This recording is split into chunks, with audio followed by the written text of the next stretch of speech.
Screen दिख रहा है बेटा? Yes, sir. Yes, sir. Okay.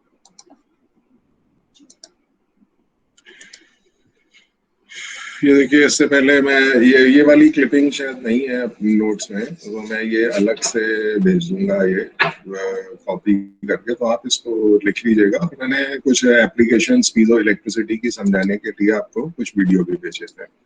सो इनके बारे में देखिए, ऐसे डेफिनेशन ही हमें पूछी जाती हैं और एक आध एग्जाम्पल हमें आना चाहिए बस इनका, इससे ज्यादा और कुछ नहीं, बाकी तो सिर्फ आपकी नॉलेज के लिए है।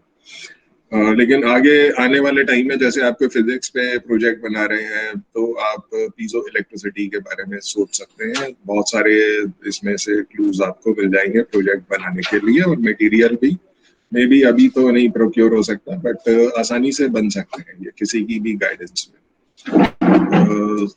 स्ट्रक्चर ऑफ सम कंपाउंड्स, ये लास्ट टॉपिक है हमारा, और इसमें हम कुछ कंपाउंड्स को डिस्कस करेंगे डिटेल में।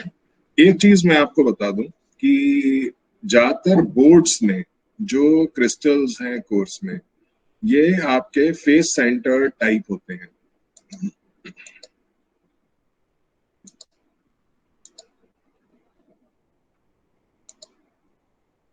ये आपके फेस सेंटर टाइप होते हैं आपके जो ये क्रिस्टल्स हैं।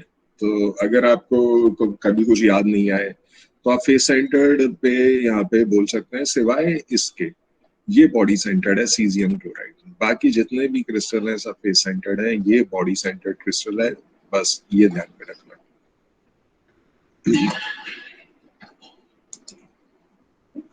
सो NaCl रॉक टाइप स्ट्रक्चर, ये सबसे इम्पोर्टेंट है, और इसके बारे में बहुत डिटेल में यहाँ पे बात करेंगे कि ये कैसे, मतलब इसके बारे में समझना। Sodium chloride structure is composed of sodium ion and chloride ions. The number of sodium ions is equal to that of chloride ions. ये ध्यान रखना, दोनों का नंबर बराबर होता है। मैंने आपको कैलकुलेट करके भी बताया था कि इनका जो नंबर है वो आपका बराबर सा होता है। एक बार मैं और यहाँ पे कैलकुलेट कर देता हूँ कि क्योंकि NaCl कोई डिटेल में पढ़ रहे हैं हम। टाइप्स of crystals,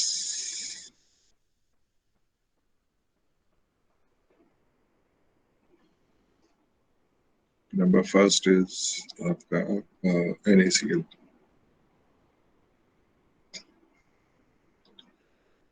देखिए, इसमें आपको बताया था कि सोडियम आयन आपके कहाँ होते हैं, corner and face centre.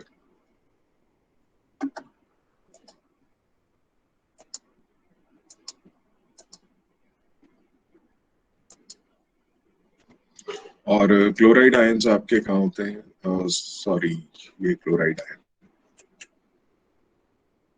Sodium ion आपके कहाँ होते हैं, बॉडी सेंटर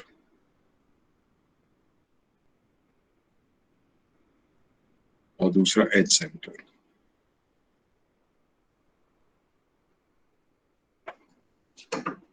तो सोडियम आयंस का नंबर ऑफ हमें निकालना है, नंबर ऑफ सोडियम आयंस।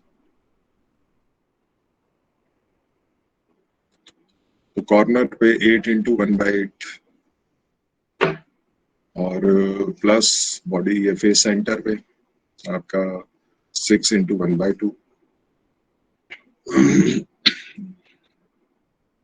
8 से 8 cancel, 2 1s are 2 3s are 3 + 1 आपका कितना हो गया 4। तो 4 सोडियम आयन होते हैं एक यूनिट सेल में। और नंबर ऑफ क्लोराइड आयंस, मैं बार बार गलत लिख देता हूँ, कॉर्नर पे कैलकुलेट तो क्लोराइड आयन कर रहे हैं, लिखा सोडियम आयन।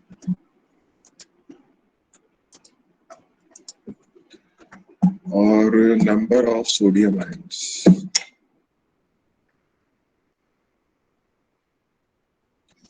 देखिए एक तो बॉडी सेंटर पे है, प्लस एज सेंटर पे 12 एजेस होते हैं, कॉन्ट्रीब्यूशन 1/4, तो अगेन यहाँ पे 3 + 1 और ये आपका आ गया 4। तो 4 सोडियम आयन है, 4 क्लोराइड आयन है, सोडियम आयन 4 है, क्लोराइड 4 है, तो 4 फार्मूला यूनिट्स, आपके 4 फार्मूला यूनिट्स होते हैं। फार्मूला यूनिट्स हम यूज करते हैं आयनिक कंपाउंड में, ये जिनको कोवलेंट में आप मॉलिक्यूल्स बोलते हैं, जैसे एनालोगस टू मॉलिक्यूल। 4 आपके मॉलिक्यूल्स आप समझ सकते हैं समझने के लिए of NaCl in 1 unit cell।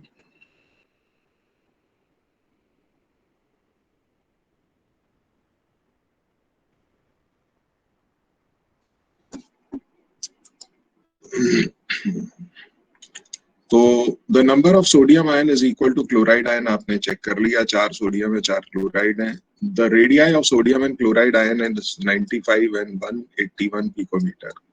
तो रेडियस रेशियो यहाँ पे अगर हमें निकालना है तो रेडियस रेशियो यहाँ क्लोराइड आयंस का आपका आता है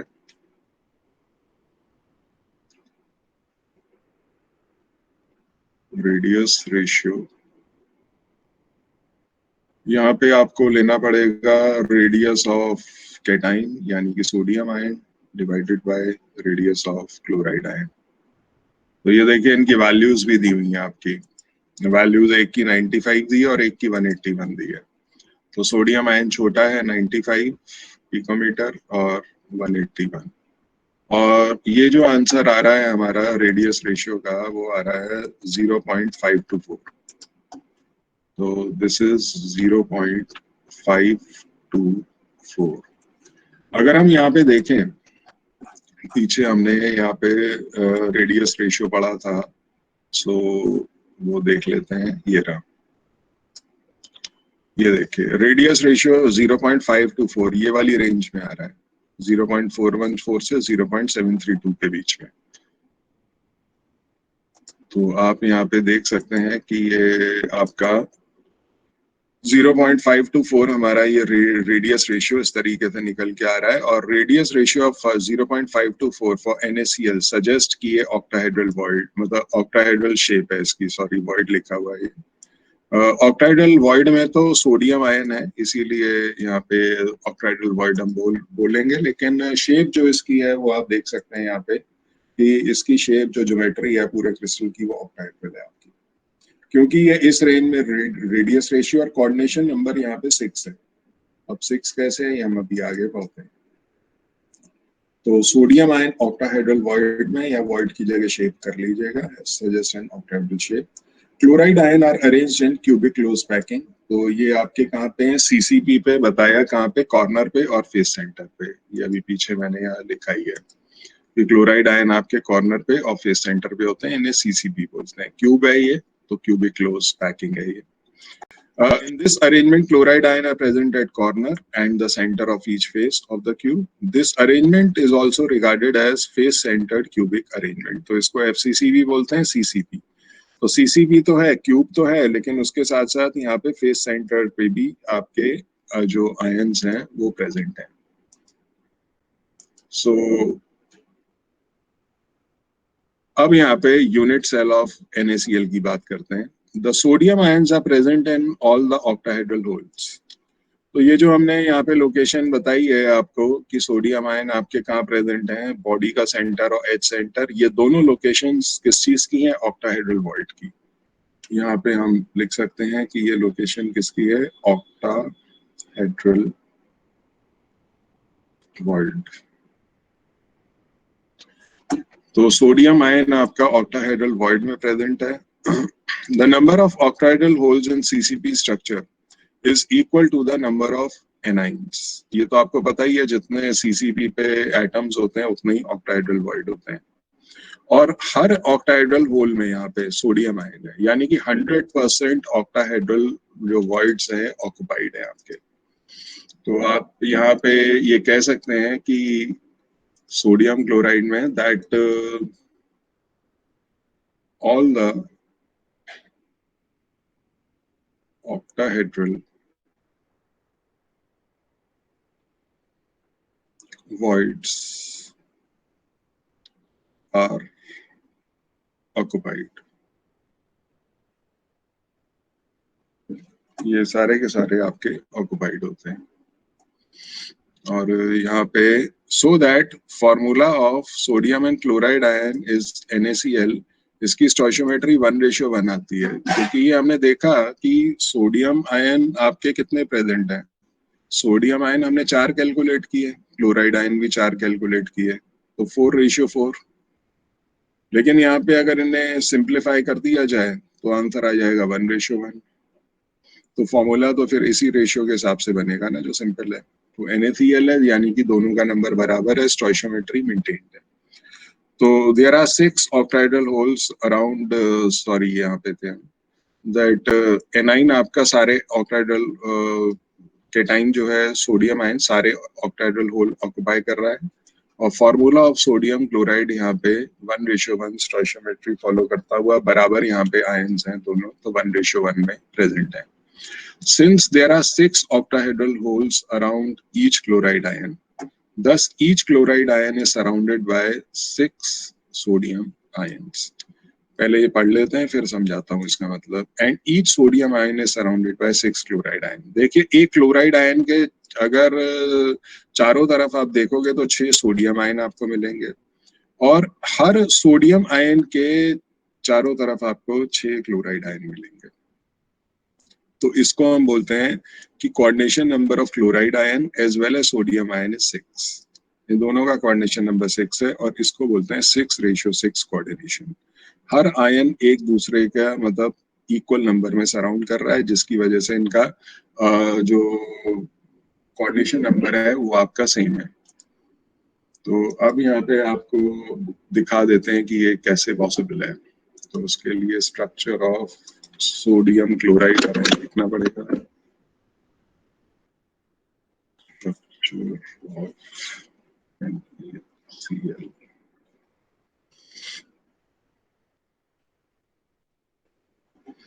ये वाला ही ले लेते हैं, इससे समझ में भी आ जाता है।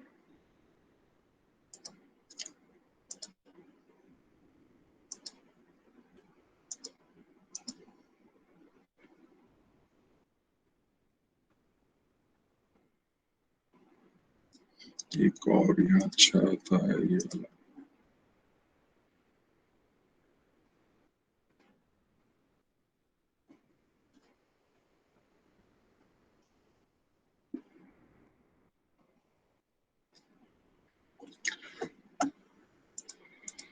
इसको थोड़ा बड़ा कर लेते हैं।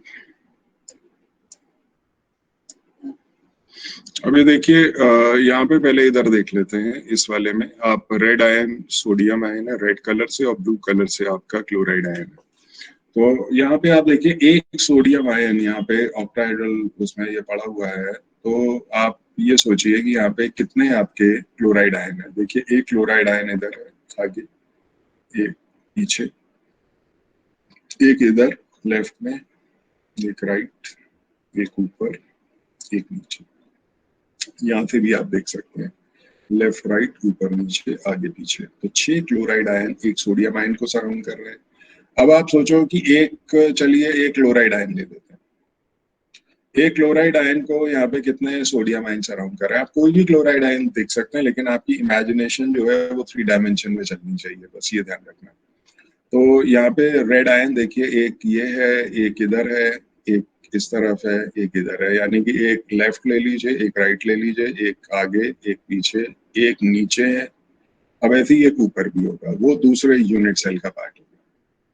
तो इस तरीके से एक क्लोराइड आयन को 6 सोडियम आयन आपके सराउंड कर रहे हैं।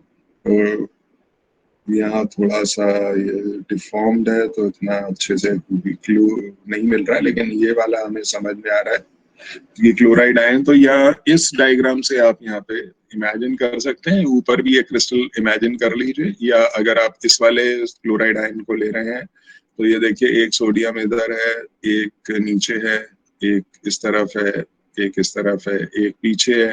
तो एक इधर वाले यूनिट सेल का पार्ट होगा, ठीक है। यही मान लीजिए यहाँ यूनिट सेल है, उसमें ये सोडियम आयन है, तो ये देखिए 6 यहाँ पे नंबर पूरा हो जाता है। तो एक यूनिट सेल है, तो इसलिए हम यहाँ पे 6 तो नहीं दिखा पा रहे क्लोराइड में, लेकिन अगर 2 हो तो आप आराम से दिखा सकते हैं।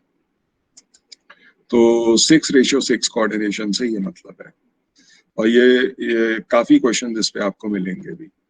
और क्लोराइड आयन आपका कहाँ प्रेजेंट है? ये आपका प्रेजेंट है फेस सेंटर पे और कॉर्नर पे, और सोडियम आयन आपका ऑक्टाहेड्रल वॉइड, या बहुत छोटे में कहें तो क्लोराइड आयन लैटिस पॉइंट्स पे है, सीसीपी आपका और एफसीसी लैटिस पॉइंट्स पे है ये।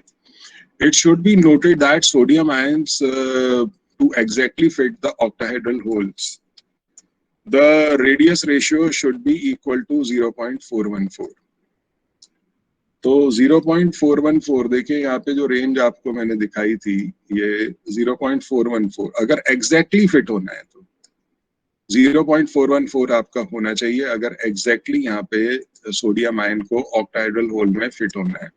आपको अगर ये रेडियस भी दिखाऊं तो इसका कुछ इस तरीके से था। एक मिनट, यहाँ पे इधर देखिए, इसका रेडियस भी अगर आप देखोगे तो 0.414 इंटू रेडियस ऑफ स्फीयर था। अगर एग्जैक्ट ये नंबर है तो वो ऑक्टाहेड्रल वॉइड में, क्योंकि सोडियम है भी ऑक्टाहेड्रल वॉइड में आपका प्रेजेंट। तो यहाँ पे ये बात लिखी है कि अगर आप चाहते हो कि सोडियम आयन, ये ऑब्जेक्टिव क्वेश्चंस में भी आता है, ये ध्यान रखिएगा कि सोडियम आयन को अगर एग्जैक्टली फिट होना चाहिए ऑक्टाहेड्रल होल में तो उसका रेडियस रेशियो किसके बराबर होना चाहिए? 0.414। But actual radius ratio exceed कर जाता है इस वैल्यू से। आपने ऊपर कैलकुलेट भी किया था, ये कितना निकल के आया था? 0.524।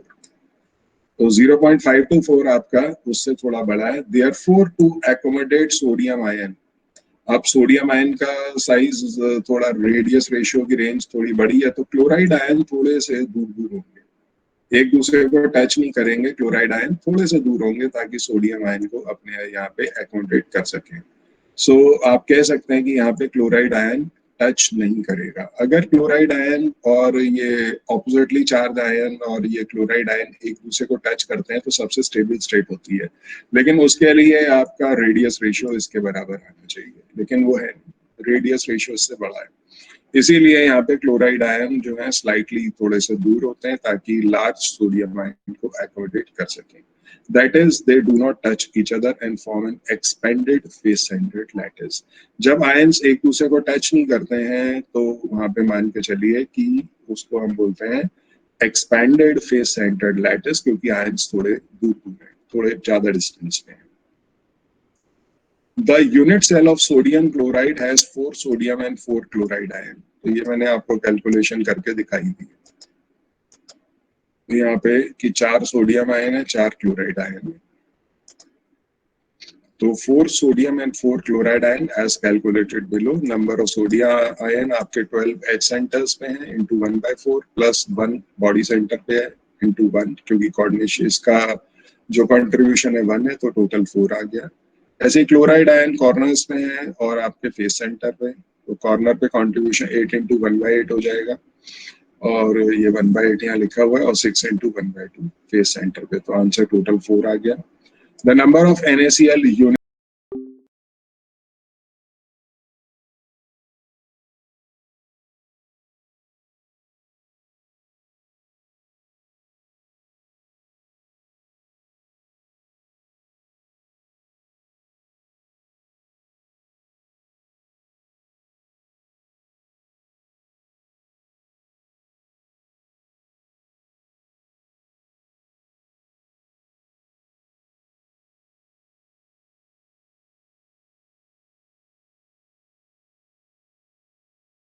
बेरिलियम सल्फाइड नहीं करता, और FeO।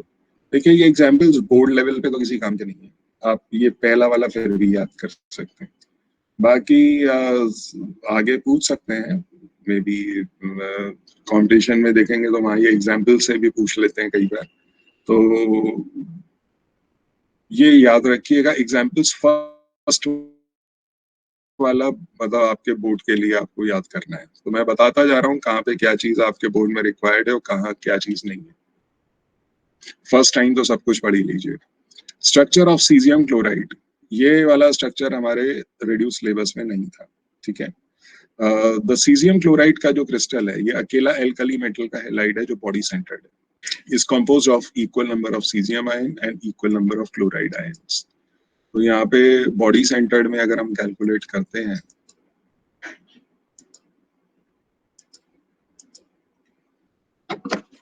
सेकेंड टाइप,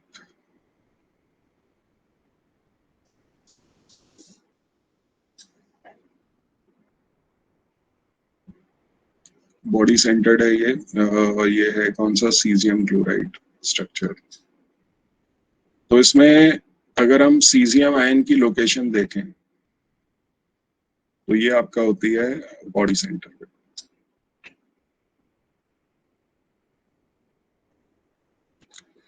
तो बॉडी सेंटर पे तो कोई कंट्रीब्यूशन होता ही नहीं, एक ही आयन आपका प्रेजेंट होगा, और ये क्या है, ऑक्टाहेड्रल बॉन्ड। बॉडी का सेंटर क्या होता है, ऑक्टाहेड्रल बॉन्ड।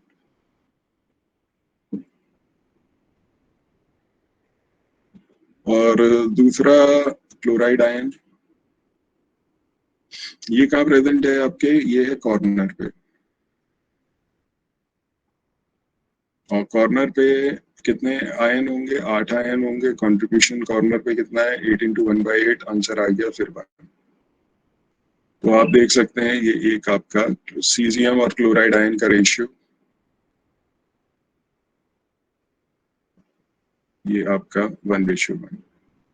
तो फॉर्मूला इसीलिए आपका CaCl यहाँ पे हो जाता है।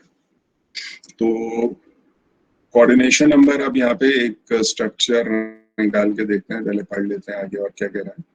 The radius of 2 ions, caesium का 161 है और क्लोराइड का 181 पिकोमीटर है। तो अगर हम रेडियस रेशियो निकालें यहाँ पे,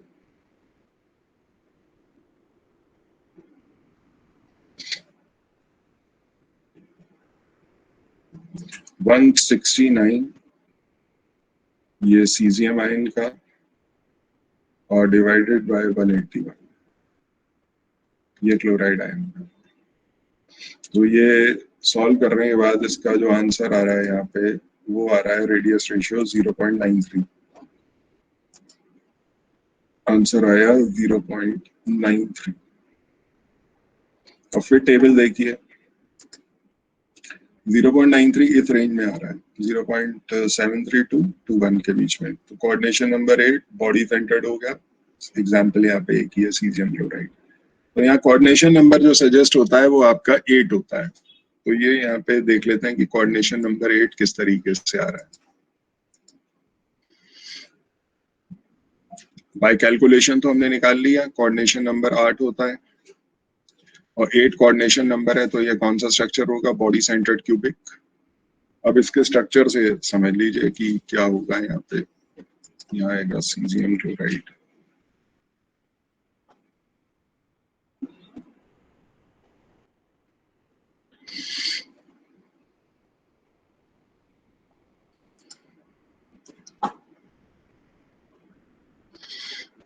ये एक तो ये वाला स्ट्रक्चर ले लीजिए जिससे आपको समझ में आ जाएगा ये, और एक इंडिविजुअल सेल ले लेते हैं।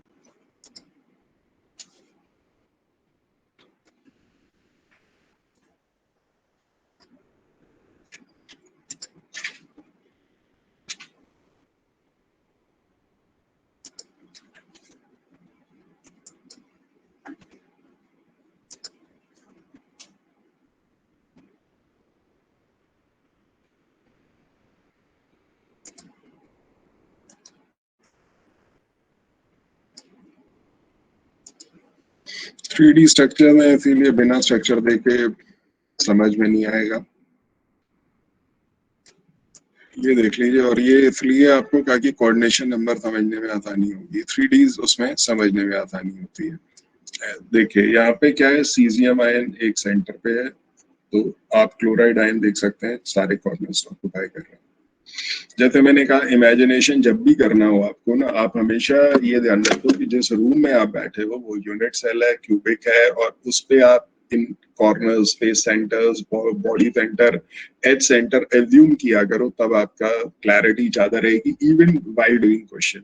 ये बात ध्यान में रखिएगा। तो यहाँ देखिए बहुत सारे यूनिट सेल हैं, तो अगर एक सीजियम आयन को सराउंड कितने कर रहे हैं, 8 क्लोराइड आयन आप देख सकते हैं। तो सीजियम आयन का यहाँ पे कोऑर्डिनेशन नंबर आपका कितना है, सीजियम आयन का जो कोऑर्डिनेशन नंबर है वो है 8, यानी कि 8 क्लोराइड आयन सराउंड कर रहे हैं। अगर आपसे इंडिविजुअल आयंस का भी पूछे ना, अभी तो देखिए हम सारे स्टोइशियोमेट्रिक क्रिस्टल पढ़ रहे हैं। मैं आपको 2 क्रिस्टल सिस्टम ऐसे भी बताऊंगा जो हमारे कोर्स में तो नहीं है, कंपटीशन में आप उनके नाम सुनोगे तो मैं उनके बारे में भी आपको जिक्र करूंगा, कैल्शियम फ्लोराइड और जिंक सल्फाइड।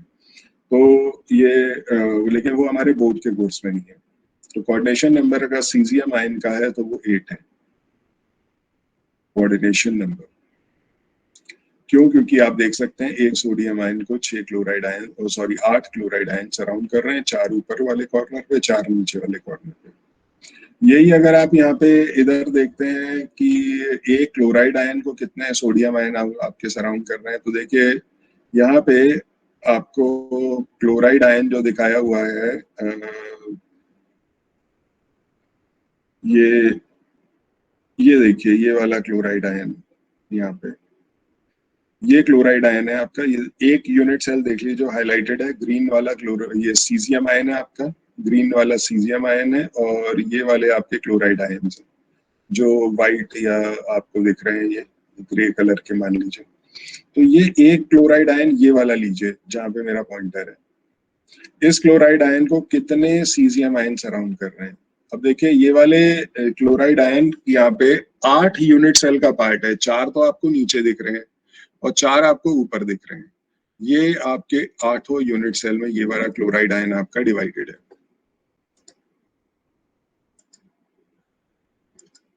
सो अगर आप यहाँ पे देखो, एक सीजियम आयन ये रहा, इस क्लोराइड आयन के सराउंडिंग्स में बता रहा हूँ, एक ये रहा, एक इसके पीछे वाले यूनिट सेल में है, एक ये वाले आगे वाले यूनिट सेल का सीजियम आयन, और एक इधर। सीजियम आयन कहाँ है? बॉडी के सेंटर पे, ये ध्यान रखिए। तो ये देखिए 4 तो नीचे यूनिट सेल में 4 सीजियम आयन हो गए जो इस क्लोराइड आयन को सराउंड कर रहे हैं, जो बीच में है। देखिए पहला, दूसरा, तीसरा, मैं दूसरे वाले की बात कर रहा हूँ, सेकेंड वाले की। और 4 ऊपर हैं, ये आगे वाले में, ये पीछे वाले में, ये इधर है। तो ये ऊपर वाले जो 4 यूनिट सेल हैं, इनके सेंटर पे भी सीजियम आयन है। तो इस क्लोराइड आयन को 4 सोडियम आयन नीचे सराउंड कर रहे हैं, सीजियम आयन नीचे सराउंड कर रहे हैं इस क्लोराइड आयन को, और 4 आपके ऊपर कर रहे हैं। तो टोटल कितने हो गए? 8। तो क्लोराइड आयन का भी यहाँ पे जो कोऑर्डिनेशन नंबर है वो आपका कितना है? 8। तो इसीलिए इसको बोलते हैं 8:8 कोऑर्डिनेशन। तो यहाँ पे ये लिखा है क्लोराइड आयंस आपके कोऑर्डिनेशन नंबर तो चलिए ने बता दिया। पहले तो ये है कि रेडियस रेशियो से ये पता चलता है कि बॉडी सेंटर्ड क्यूबिक है, और हैविंग अ क्यूबिक होल, मतलब बॉडी के सेंटर में सीजियम आयन है, जिसे ऑक्टाहेड्रल होल कहते हैं या क्यूबिक होल कह लीजिए। The chloride ion form the simple cubic arrangement, यानी कि कॉर्नर पे है, और caesium ion occupy the cubic interstitial hole, जिसे ऑक्टाहेड्रल वॉइड यहाँ पे कहते हैं। इंटरस्टिशियल स्पेस, वो वॉइड को ही नाम दिया जाता है। In other words, chloride ions are at the corners of the cube, whereas cesium ions are at the center of the cube, और vice versa। मतलब बोल सकते हैं कि दोनों का जो कोऑर्डिनेशन है वो आपका 8:8 है, बराबर नंबर में। Each cesium ion is surrounded by 8 chloride ions, and each chloride ion is surrounded by 8 cesium ions। ये मैंने आपको बता ही दिया। Thus, coordination number of each ion is 8. For exact fitting of cesium ion in the cubic void, तो radius ratio हमारा equal to 0.732 होना चाहिए। ये देखिए रेडियस यहाँ से पता चल रहा है। अगर हमारा रेडियस रेशियो 0.732 होता तो एकदम एग्जैक्ट फिट होती वहां पे, लेकिन ऐसा नहीं है। हमारा रेडियस रेशियो कितना आ रहा है? स्लाइटली लार्जर है, कितना? 0.93। इसका मतलब packing of chloride ion is slightly open, यानी कि क्लोराइड आयन सीजियम आयन को एकोमोडेट करने के लिए यहाँ पे थोड़ा सा आपका दूर दूर हो जाते हैं। वही जैसे पीछे कहा था ना, एक्सपेंडेड आपका फेस सेंटर्ड क्यूबिक लैटिस, ऐसी एक्सपेंडेड बॉडी सेंटर्ड कहेंगे यहाँ पे। एक्सपेंडेड बॉडी सेंटर्ड आपका कह सकते हैं। The unit cell of cesium ion has 1 cesium ion and 1 chloride ion। ये हमने कैलकुलेट कर ही लिया था अभी कि number of chloride ion 8 corners में 1/8 हो जाएगा, तो आंसर 1 आ जाएगा। और सीजियम आयन बॉडी सेंटर पे है, तो ये आपका 1 ही प्रेजेंट है। Thus number of cesium chloride units per unit cell is 1। Now relationship क्या है यहाँ पे? the radius of cation and anion and the radius of edge length. तो यहाँ पे ये आपका √3/2a, ये मैं पहले भी बता चुका हूँ, चलिए दोबारा बता देता हूँ। देखिए बॉडी सेंटर्ड में, for body centered cubic arrangement, R is equal to √3/4 2a। अगर मैं यहाँ से 2 इधर मल्टीप्लाई कर दूं तो ये हो जाएगा 2R is equal to √3/2a, और ये किसके बराबर होता है? D के। Now what is D? D is nearest neighbor distance। अगर nearest neighbor देखे जाए यहाँ पे तो ये देखिए पीछे, ये क्लोराइड आयन है, ये सीजियम आयन है और ये क्लोराइड आयन है। अब इसको आगे ड्रॉ कर लेते हैं। मान लेते हैं कि यहाँ पे एक सीजियम आयन, ये क्यूब बना लेते हैं।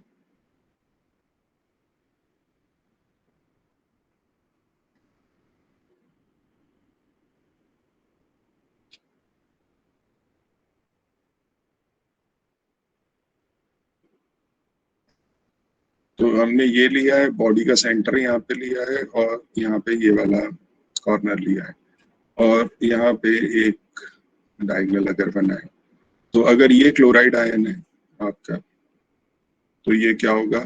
ये सोडियम आयन, वो सीजियम आयन होगा, और फिर ये आपका क्लोराइड आयन होगा। तो ये नियरेस्ट नेबर डिस्टेंस क्या है? एक तो ये रेडियस आर है किसका? क्लोराइड आयन का, और सीजियम आयन का ये रेडियस आर है। तो इन अगर यहाँ पे डी बराबर किसके है? Radius of caesium ion plus radius of chloride ion, इसको हमने डी का है। तो वही चीज यहाँ पे समझाई हुई है इन्होंने कि the radius between the relation between radius of cation and radius of anion and edge length। तो अगर मैं यहाँ पे ये लिख दूं t की जगह कि radius of cation plus radius of anion is equal to √3/2 into a, तो ये हो गया radius of cation आयन और edge length के बीच में रिलेशनशिप। तो यही चीज यहाँ पे लिखी हुई है कि ये radius of chloride to caesium to chlorine, ये आपका √3/2 का इंटू ए, एज लेंथ आप कर दीजिए तो ये आ जाएगा।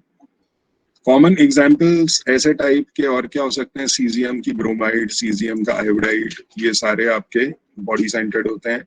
फिर ये thallium chloride, thallium bromide, thallium iodide, ये भी आपके बॉडी सेंटर्ड होते हैं।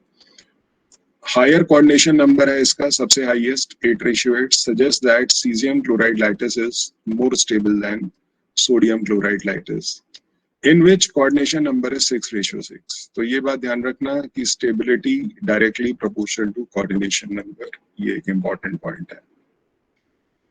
Stability directly proportional to coordination number in ionic solids।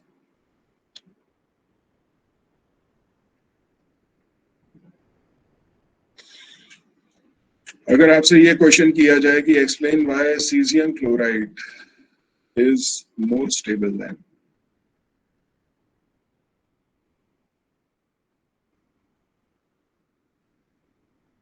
Sodium chloride,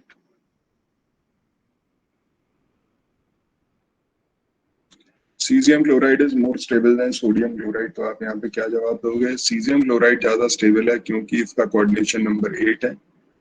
caesium chloride का कोऑर्डिनेशन नंबर कितना होता है? 8:8, और NaCl का होता है 6:6। Greater the coordination number, greater the stability. ये चीज इस बेसिस पे आप ये जवाब दे सकते हैं। Actually, the cesium chloride lattice is found to be 1% more stable। है परसेंटेज जो भी है, लेकिन स्टेबल तो है। Why NaCl and other similar compound do not have CaCl type structure? Radius ratio की वजह से, क्योंकि रेडियस रेशियो जिस रेंज में आएगा उसी तरीके से आपको चलना पड़ेगा। यहाँ पे अपनी मर्जी से नहीं कर सकते कि जैसे इसमें पन्ने पे हमने क्लोराइड आयन कहीं रख दें और सोडियम आयन, भाई ये देखिए फॉर्मूला तो सेम है, तो भाई ये बॉडी सेंटर्ड क्यों है और ये फेस सेंटर्ड क्यों, ऐसा क्यों? तो ये इसका जवाब ये है कि यहाँ पे रेडियस रेशियो डिफरेंट है, इसका छोटा रेडियस रेशियो है तो इसलिए ये किस रेंज में आ रहा है, फेस सेंटर्ड वाले में, यानी कि इसका कोऑर्डिनेशन नंबर 6 है। और इसका कोऑर्डिनेशन नंबर 8 निकल के आता है, रेडियस रेशियो इसका रेंज डिफरेंट है, तो उस वजह से यहाँ पे ये बॉडी सेंटर्ड उसमें आता है। तो सारा जवाब आपको रेडियस रेशियो से देना है। Any attempt to pack 8 ions around relatively small cation, जैसे लिथियम, सोडियम, पोटेशियम, रुबिडियम, ये सब छोटे कैटाइन है, सीजियम इनके बाद आता है, will produce a state in which negative ion will touch each other sooner they approach a positive ion, और उस वजह से यहाँ पे रिपल्सिव फोर्स थोड़ी बढ़ सकती है अगर स्मॉलर हो गया तो ये चीज ध्यान रखिएगा। अगर यहाँ पे बहुत ज्यादा छोटे आयन के चारों तरफ, मान लीजिए केटाइन यहाँ पे छोटा है, ये ऐसे समझ लीजिए कि केटाइन यहाँ पे बहुत छोटा है और क्लोराइड आयन यहाँ पे एनाइन आपके बड़े हैं, तो क्या होगा, ये एक दूसरे के ज्यादा क्लोज आ गए तो रिपल्सिव फोर्स या ओवरलैपिंग भी हो सकती है, जिसकी वजह से अनस्टेबिलिटी क्रिएट हो जाएगी। मान लीजिए केटाइन थोड़ा बड़ा है तो वो उसको मेंटेन कर सकता है उनकी रिपल्सिव और अट्रैक्टिव फोर्स को, क्योंकि अट्रैक्शन खुद दे रहा है और रिपल्शन मिनिमाइज कर रहा है इनके बीच का डिस्टेंस बढ़ा के। आपको ये पता ही है कि फोर्स ऑफ अट्रैक्शन या repulsion inversely proportional to distance के स्क्वायर की होती है, तो वो मैनेजमेंट है, इसीलिए सीजियम आयन जो है वो यहाँ पे फिट नहीं कर पाता इसमें। और फिर अगर ये बॉडी सेंटर्ड में नहीं जाएगा, फिर ये किसी और क्रिस्टल सिस्टम में एनालाइज मतलब अपने आप को कन्वर्ट कर लेगा, जैसे फेस सेंटर्ड में, तो बॉडी सेंटर्ड में नहीं जाने वाला। तो उसके लिए एक रेंज इसी तरीके से बनाई जाती है जिससे इनके रिपल्सिव फोर्स और अट्रैक्टिव फोर्स को हम बैलेंस कर सकें, और उसी की वजह से यहाँ पे स्टेबिलिटी होती है आयनिक क्रिस्टल के अंदर। अब यहाँ पे आप चाहें तो NaCl को CaCl में कन्वर्ट कर सकते हैं और CaCl को NaCl में कन्वर्ट कर सकते हैं। ये यहाँ पे अगर आप हाई प्रेशर अप्लाई करते हैं, मैं बहुत शॉर्ट में समझा रहा हूँ यहाँ पे, ये कन्वर्जन्स किए जा सकते हैं आर्टिफिशियली कि 6:6 को आप CaCl में कन्वर्ट कर सकते हैं just by applying high pressure. ठीक है, आप हाई प्रेशर अप्लाई कर दीजिए इस पे, तो क्या होगा, आयंस बहुत पास पास आ जाएंगे, तो ये फेस सेंटर्ड आपका बॉडी सेंटर्ड में कन्वर्ट हो जाएगा 8:8 कोऑर्डिनेशन में। और अगर आप सीजियम क्लोराइड को कन्वर्ट करना चाहते हैं NaCl में, तो आप सिंपली हीटिंग कर दीजिए। हीटिंग करने से एक्सपेंशन होगा, एक्सपेंशन होने की वजह से यहाँ पे क्या होगा, ये कोऑर्डिनेशन नंबर आपका डिक्रीज कर जाएगा। तो आप टेम्परेचर और प्रेशर के इन्फ्लुएंस से आप स्ट्रक्चर ऑफ आयनिक कंपाउंड्स को इन्फ्लुएंस कर सकते हैं। एट रूम टेम्परेचर यहाँ पे कुछ ये lithium, sodium, potassium, rubidium halide आपकी जो है ये 6:6 टाइप कोऑर्डिनेशन देती हैं। अगर आप इसमें हाई प्रेशर अप्लाई करते हैं तो वो सीजियम क्लोराइड स्ट्रक्चर में कन्वर्ट हो जाता है। High pressure increases the coordination number, ठीक है, high pressure increases the coordination number. और अगर आप उल्टा करना चाहते हैं, आप इसको हीट कर देते हैं सीजियम क्लोराइड को हाई टेम्परेचर पे, तो उसका कोऑर्डिनेशन नंबर कम हो जाता है। तो एक इंपॉर्टेंट रिलेशनशिप यहाँ पे ये, अगर कन्वर्जन आप कर रहे हैं तो pressure directly proportional to coordination number and temperature inversely proportional to coordination number. फिर आपको यहाँ एक बार यहाँ पे बताया था, बोर्ड में इस तरह का कोई क्वेश्चन नहीं आता था पहले, एक बार जरूर एक क्वेश्चन आया था, वो भी हमारे बोर्ड में नहीं किसी और बोर्ड में, स्टेट बोर्ड में, कि आप कैसे कोऑर्डिनेशन नंबर चेंज कर सकते हैं, can we do it and then how, by applying the effect of temperature and pressure. तो ये मैंने आपको एक शॉर्ट में बता दिया है यहाँ पे कि हम किस तरीके से कर लेते हैं। प्रेशर बढ़ाएंगे तो कोऑर्डिनेशन नंबर बढ़ेगा, और टेम्परेचर बढ़ाएंगे तो कोऑर्डिनेशन नंबर आपका कम हो जाएगा। और ये आप सिंपली इससे समझ सकते हैं, ये जो नीचे जो इक्वेशन दे रखी है, ये सारी ऊपर का जितना ये 3-4 लाइनें हैं, इन सबकी समरी टाइप आप कह सकते हैं। सो ये हमारे बोर्ड में अभी तक नहीं पूछा गया। अब आते हैं डायमंड पे। डायमंड और ग्रेफाइट ये बहुत पूछे जाते हैं, इन पे क्वेश्चन आपको मिलेंगे। और पुराने टाइम में और अब भी, ये 10 साल पहले तो बहुत ज्यादा पूछते थे, अब भी कुछ ना कुछ क्वेश्चन आते ही हैं इस पे। All the carbon atom of diamond are said to possess strong chemical bond, ये आप देख ही रहे हैं, टेट्राहेड्रल स्ट्रक्चर है उसका, with that of 4 carbon atom. Strong bond होता है, स्ट्रॉन्ग बॉन्ड कार्बन का, इसी वजह से एक कैटेनेशन प्रॉपर्टी इसके अंदर होती है, thus making a perfect tetrahedral structure throughout the crystal. Throughout the crystal आप कोई भी एटम को देख लो, टेट्राहेड्रल ओरिएंटेशन आपको मिल जाएगा कार्बन एटम्स का। यहाँ पे कार्बन एटम्स की हाइब्रिडाइजेशन क्या है, sp3 है। एक कार्बन एटम यहाँ पे कम से कम नहीं तो 4 कोवलेंट बॉन्ड बना रहा है। हाइब्रिडाइजेशन का मैं आपको एक सिंपल फॉर्मूला सिखा देता हूँ। सबसे पहले थर्ड डायमंड,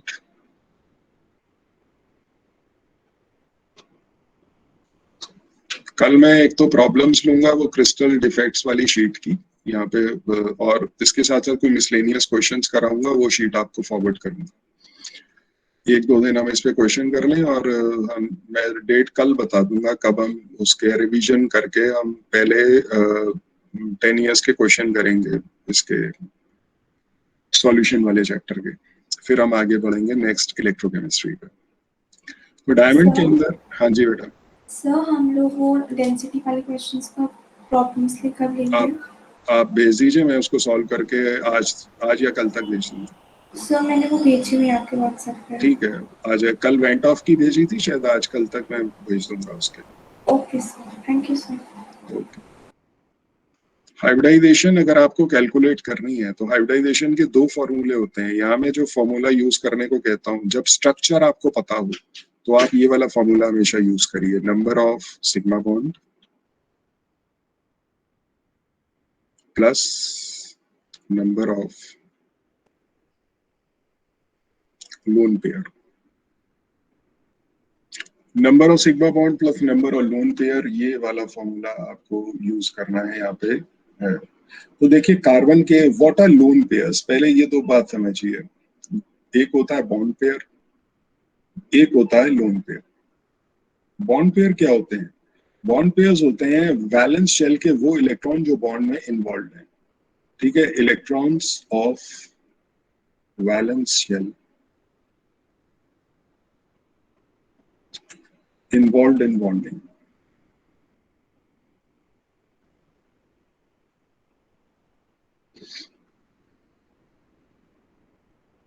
और लोन पेयर क्या होता है? वो electrons which are free, electrons which are free. ये एक एग्जांपल से आपको समझाता हूँ। जैसे नाइट्रोजन है, नाइट्रोजन के पास 5 इलेक्ट्रॉन होते हैं, 2 इलेक्ट्रॉन फ्री हैं और 3 इलेक्ट्रॉन आपके 5 में से हाइड्रोजन के साथ बॉन्डेड होते हैं। तो ये क्या है, दिस यहाँ जो इलेक्ट्रॉन है वो क्या है, बॉन्ड पेयर है। और ये जो इलेक्ट्रॉन है, ये जो बिल्कुल बॉन्डिंग में पार्टिसिपेट नहीं कर रहा लेकिन है वैलेंस शेल का, तो उसको कहते हैं लोन पेयर। तो लोन पेयर जो होते हैं कार्बन में नहीं होते। कार्बन में 4 इलेक्ट्रॉन है, चारों बॉन्डिंग में यूज होगा, तो बॉन्ड पेयर ही यहाँ पे लेते हैं। ये जो सिग्मा बॉन्ड हम बोल रहे हैं ना, ये बॉन्ड पेयर होता है। आपको पता है 2 तरह के बॉन्ड होते हैं कोवलेंट, जैसे सिंगल बॉन्ड है 2 इसके बीच में, तो वो सिग्मा बॉन्ड ही होता है। डबल बॉन्ड होता है अगर, तो उसमें से 1 सिग्मा 1 पाई होता है। और ऐसे ही ट्रिपल बॉन्ड होता है तो वहां पे 1 सिग्मा 2 पाई होते हैं। तो पाई बॉन्ड सिग्मा बॉन्ड एक ही होता है, बाकी जितने हैं डबल बॉन्ड ट्रिपल बॉन्ड में बाकी जितना नंबर बढ़ रहा है वो सब पाई बॉन्ड्स हैं। तो हमें से सिग्मा बॉन्ड चाहिए, यानी कि बॉन्ड पेयर यहाँ पे लेंगे, ओनली सिंगल बॉन्ड। एक ही आपका सिग्मा बॉन्ड होता है 2 एटम के बीच में, ये ध्यान रखिएगा। तो यहाँ पे डायमंड के केस में अगर हम देखें, एक एटम ये रहा, एक एटम इधर बना देते हैं, एक एटम इधर, एक इधर और एक इधर। तो ये जो बॉन्ड बना रहा है ये आपके सिग्मा बॉन्ड है, क्योंकि सिंगल कोवलेंट बॉन्ड है। अब एक सेंट्रल एटम इसको लेते हैं, ये सेंट्रल एटम का हाइब्रिडाइजेशन हम निकाल रहे हैं। हमेशा ही ध्यान रखिए, पूरे कंपाउंड की कभी हाइब्रिडाइजेशन नहीं होती, हमेशा सेंट्रल एटम की होती है। जैसे अगर आपसे क्वेश्चन करें कि find out the hybridization of methane, question ही गलत है। आप ये कहेंगे कि find out the hybridization of carbon atom in methane molecule. Central atom की होती है हमेशा हाइब्रिडाइजेशन। हाइब्रिडाइजेशन में यहाँ पे देखा जाए तो ये सेंट्रल एटम में 4 आपके कार्बन एटम ये कनेक्टेड है। तो नंबर ऑफ सिग्मा बॉन्ड कितने हैं? 4। 1 2 3 4, 4 कोवलेंट बॉन्ड आपके बन रहे हैं। डबल बॉन्ड है नहीं, और होता भी तो हम पाई बॉन्ड गिनते ही नहीं है फॉर्मूले में। Plus lone pair, valence shell में कार्बन के कितने इलेक्ट्रॉन होते हैं? कार्बन तो 2,4 होता है, तो 4 इलेक्ट्रॉन वैलेंस शेल में और चारों ही बॉन्ड फॉर्मेशन में यूज अप हो गए। तो ये कितना हो गया? 0। आंसर कितना आ गया? 4। टेबल में आपने देखा होगा 4 नंबर जब निकल के आता है तो हम हाइब्रिडाइजेशन बोलते हैं sp3। तो इस तरीके से ही यहाँ पे हाइब्रिडाइजेशन जो है वो आपकी sp3 निकल के आती है। हाइब्रिडाइजेशन का टेबल अगर आपने देखा हो तो उसमें डिफरेंट हाइब्रिडाइजेशन लिखी होती हैं। 2 का मतलब sp3 का मतलब sp2, 4 का मतलब sp3, 5 का मतलब sp3d। तो वो आप टेबल में चेक कर सकते हैं। तो hence ये sorry, carbon atom here is sp3 hybridized and the bond length of carbon atoms are equal। सारी बॉन्ड लेंथ आपकी बराबर है क्योंकि कार्बन और कार्बन सिंगल कोवलेंट बॉन्ड है। Diamond forms a 3 dimensional network of strong covalent bond. Tetrahedron ये बना देता है। डायमंड का अगर मेल्टिंग पॉइंट देखें तो देखिए कितना हाई है, 3843 केल्विन। अगर यहाँ से 273 माइनस भी कर दीजिए, चलिए 3500 3600 के आसपास बैठेगा। और हाई डेंसिटी होती है 3.51 ग्राम पर सेंटीमीटर क्यूब। 1 सेंटीमीटर क्यूब अगर आप डायमंड की वॉल्यूम लेंगे तो उसका वजन इतना है, 3.51 gram. It is known to be a poor conductor of electricity. आप खुद ही देख लीजिए, यहाँ 4 तो इलेक्ट्रॉन थे, 4 के 4 बॉन्डिंग में चले गए, तो इलेक्ट्रॉन है ही नहीं कंडक्टिव करने के लिए, कंडक्टिविटी कहाँ से आएगी? Electrons are all occupied in bond formation. इस वजह से ये क्या है? बैड कंडक्टर ऑफ इलेक्ट्रिसिटी है आपका। और since its valence electron get involved in carbon sigma bond covalent bond formation, hence ये localized है, ये free नहीं है conduct करने के लिए इलेक्ट्रिसिटी को। इलेक्ट्रिसिटी कंडक्ट वही इलेक्ट्रॉन्स करते हैं जो डीलोकलाइज्ड हो, जिनकी लोकेशन बदल सकती है। डायमंड हार्डेस्ट सब्सटेंस है अर्थ पे। It is used for making tools that are utilized for grinding, cutting, drilling। Black diamonds जो आते हैं वो खासकर यूज किए जाते हैं इसमें। और diamond is used in the manufacture of filament made of tungsten, and it is used for lighting bulbs also। Jewelry तो पता ही है सबको। Diamond are used for by most of the surgeons for the removal of cataract from the eyes as a high precision instrument। और diamond एक FCC structure बनाता है यहाँ पे, zinc blende structure, and 8 carbon atoms are present in unit cell of diamond. तो यहाँ पे ये एक करेक्शन कर लीजिए, इसको 4 कर लीजिए, ठीक है। और दूसरा कोऑर्डिनेशन नंबर अगर यहाँ पूछे तो वो भी 4 है। तो ये ध्यान रखना है, एक तो FCC स्ट्रक्चर है, एक करेक्शन ये कर लीजिएगा, इसको 4 करना है आपको। और दूसरा यहाँ पे यूनिट सेल ऑफ इसका कोऑर्डिनेशन नंबर जो है वो डायमंड का 4 होता है। तो यहाँ मैं लिख देता हूँ coordination number is equal to 4, और FCC स्ट्रक्चर है, और 4 एटम होते हैं इसके एक यूनिट से।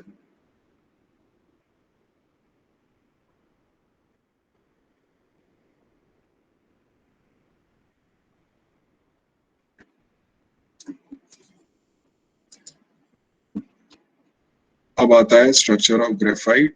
मैं 1 मिनट अटेंडेंस ले लूंगा।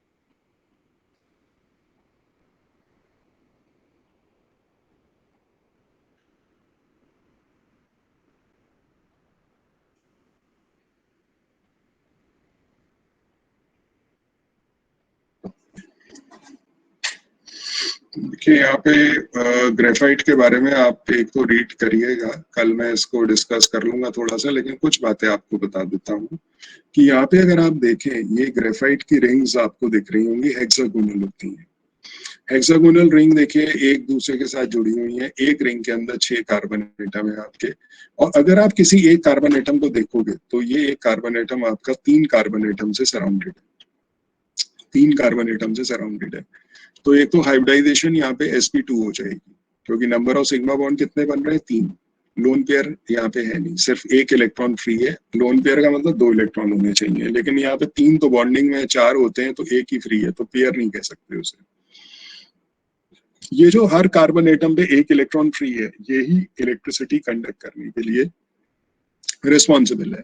अब इलेक्ट्रिसिटी कंडक्ट कहाँ होगी, लेयर में, with in a layer, this is one layer, this is second layer, तो ये लेयर्स के बीच में इलेक्ट्रिसिटी कंडक्ट होगी, क्योंकि हाइब्रिडाइजेशन sp2 है यहाँ पे, और यहाँ पे हर कार्बन एटम पे एक इलेक्ट्रॉन फ्री है, क्योंकि हर कार्बन एटम 3 बॉन्ड बना रहा है, एक इलेक्ट्रॉन वहां पे वैलेंस शेल में बच जाता है, and that is delocalise electron, जो कि यहाँ पे हाइब्रिड उसमें कंडक्टिविटी में मदद करता है। That's why graphite is a good conductor of electricity.